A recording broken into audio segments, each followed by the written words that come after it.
السلام علیکم ناظرین، امید کرتا ہوں کہ آپ سب خیریت سے ہوں گے۔ میں روحانی عامل آپ دوستوں کے لیے پری کی تذکیر کا عمل لے کر حاضر ہوا ہوں۔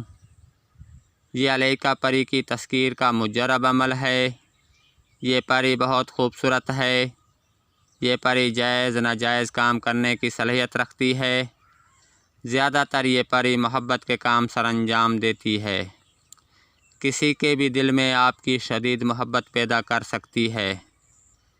یہ عمل بہت ہی آسان ہے۔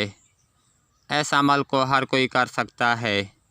یاد رکھیں، حاضرات و تذکیرات کے عملیات میں استاد کی نگرانی لازمی ہوتی ہے۔ اس عمل کو اپنے پیر و مرشد کی اجازت سے کریں یا پھر اپنے استاد کی نگرانی میں۔ اگر آپ کا کوئی استاد نہیں ہے تو ہم سے رابطہ کر کے اس پری کی تذکیر کر سکتے ہیں۔ اس پری کی تذکیر ہم اپنی نگرانی میں کروا دیں گے۔ یہ پری آپ کو ہر طرح کا سکھ چین دے گی، آپ کو ہر طرح کی خبر دے گی، آپ کے روزمرہ کاموں میں مدد کرے گی۔ اگر کسی کا محبت کا مسئلہ ہو، جادو جنات کا مسئلہ ہو یا پھر رجت بندش کا مسئلہ ہو، ہم سے رابطہ کر سکتے ہیں، اپنے مسائل کا حل کروا سکتے ہیں۔ ویڈیو کو آگے بڑھانے سے پہلے ہمارے یوٹیوب چینل عملیات کے بھنڈارے کو سبسکرائب کریں، بیل آئیکن کے بٹن کو پریس کریں تاکہ آپ کو بر وقت ویڈیو مل سکے اور آپ ہمارے مجرب عملیات سے مستفید ہو سکیں اور اپنے مسائل کا خود حل نکال سکیں رازداری کے ساتھ۔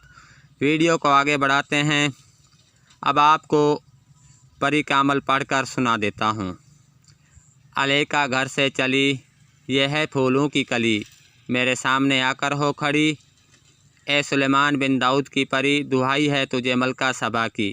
ایک بار دوبارہ عمل پڑھ کر سنا دیتا ہوں۔ علیکہ گھر سے چلی، یہ ہے پھولوں کی کلی، میرے سامنے آ کر ہو کھڑی، اے سلیمان بن داؤد کی پری، دہائی ہے تجھے ملکہ سبا کی۔ ترتیب: نوچندی سے جمعرات سے عمل شروع کرنا ہے۔ بعد ازاں نماز عشاء 1313 مرتبہ۔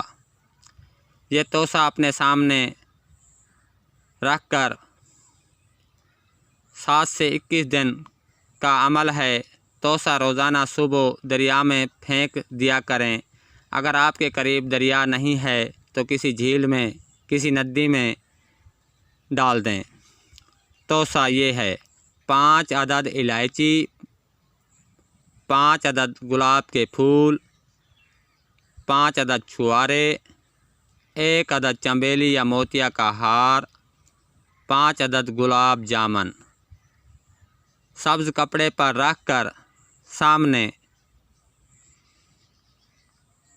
صبح کے وقت یہ توسہ دریا میں ڈال دیں۔ دوستو، بہترین عمل ہے۔ جو دوست اس عمل کو کرے گا اس کے اثرات اپنی آنکھوں سے دیکھے گا اور پری کی تذکیر کر لے گا۔ دوستو، اب مجھے اجازت دیں۔ اگلی ویڈیو تک کے لیے اللہ حافظ۔